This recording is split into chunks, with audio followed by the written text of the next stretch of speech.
네, 여러분 안녕하세요. 6기 데이터 분석 중급반 선형회기 진행하도록 하겠습니다.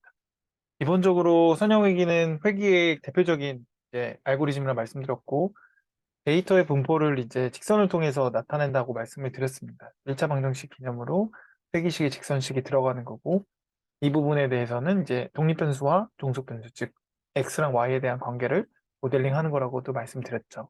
그래서 이제 선형회기 같은 경우는 기본적으로 우리가 이 독립변수랑 종속변수 이 두 개를 가지고 여러 가지를 할 수가 있는데 첫 번째로는 데이터에 대한 이해를 하기 위해서 선형회기 이 스태츠 모델에 있는 OLS 회기 서머리를 보는 경우도 있고요. 거기서 이제 R제곱에 대한 개수들도 되게 중요하고 그 변수들에 대한 그 P 밸류도 되게 중요하죠.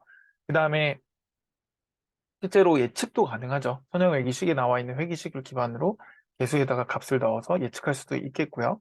그러면 이제 이런 두 가지 이유도 있겠고, 마지막으로는 우리가 통제를 통해서 어떤 대조군을 만들고 실험군 대조군 만든 다음에 그걸 가지고 실제 인과관계를 분석할 수도 있겠죠. 이런 원인을 이런 독립변수에다가 줬을 때 종속변수가 어떻게 변하느냐를 실제 데이터를 통해서 분석할 수도 있겠고요. 여러 가지 방법이 있는데 그중에 저희는 이 가장 대표적인 선형회계에서 데이터에 대한 이해를 위한 것을 진행할 겁니다.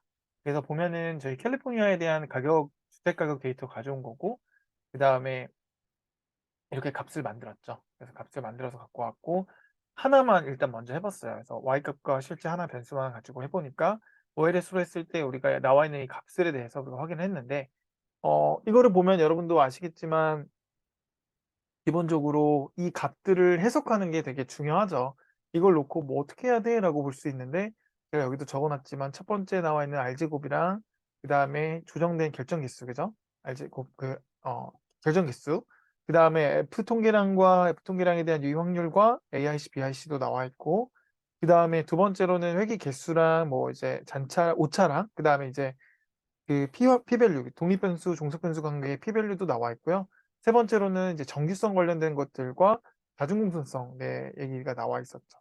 그래서 이거는 제가 중간에 그 결정에서 설명하다가 지금 정신 나가가지고 정말 죄송하지만 실수했는데 그 두 개가 바뀐 거 말씀드렸죠. 그래서 결국에는 얘네들이 변동되는 오차에 대해서 그거를 최대한 작게 만들어서 데이터에 어떻게 보면은 설명력을 높이는 거예요. 그래서 오차되는 것들을 다 설명할 수 있게끔 적절한 회기식이 만들어지고 그걸 가지고 이제 R제곱이 나오는 건데 보면은 이 부분은 우리가 나중에 이제 과제로도 있겠지만 잘 보셔야 돼요. 그래서 어떻게 되면 변하는지도 확인해 보면 좋을 것 같고 그다음에 두 번째로 이번에는 컬럼을 다 넣어봤죠.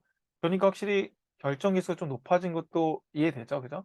그리고 설명이 되니까요. Y 값에 대해서 더 설명이 될 수 있으니까. 하지만 보면은 데이터 중에서 p-value 값이 이렇게 맞지 않는 게 나왔는데 얘 같은 경우는 어떤 식으로 데이터가 분포가 되는지도 확인해 볼 필요가 있죠. 그래서 여기에 나와 있는 값들은 비교해 보시면서 좀 확인해 보시면 좋을 것 같고 실제로 이제 독립변수와 종속변수의 관계에 대해서 일단 확인해보는 코드를 스태츠 모듈에서 가져오는 거를 확인했는데요. 이런 식으로 아까 문제가 됐던 파퓰레이션 같은 경우는 이렇게 되어 있죠. 분포가. 선형이 아니라 어떤 직선의 형태로 일자형으로 되어 있죠. 그죠? 절편 개념으로 해서. 이런 부분을 우리가 확인할 수 있었고 실제로 이제 데이터를 어, 관계를 볼 때 그래프로 시각화로 많이 보죠. 그 다음에 이거 같은 경우는 이제 추정 회귀 개수를 가지고 하는 거죠. 여기 보면 식이 다르죠. 그래서 이 추정 회귀 개수를 가지고 비교해 봤을 때도 파퓰레이션 같은 경우는 이런 식으로 좀 나와 있었던 것도 확인이 가능하죠. 그래서 보면 선형회귀 가정하기에는 좀 어려운 부분이 있었다는 거 우리가 좀 확인할 수 있었습니다. 시각화로요.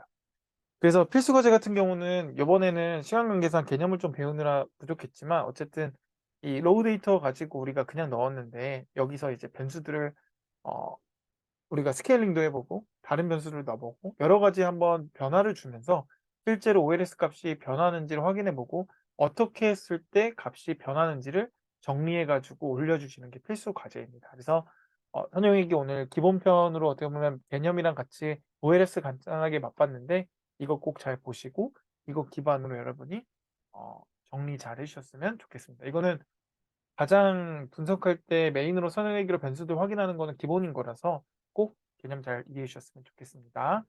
오늘 여기까지 하겠습니다. 감사합니다.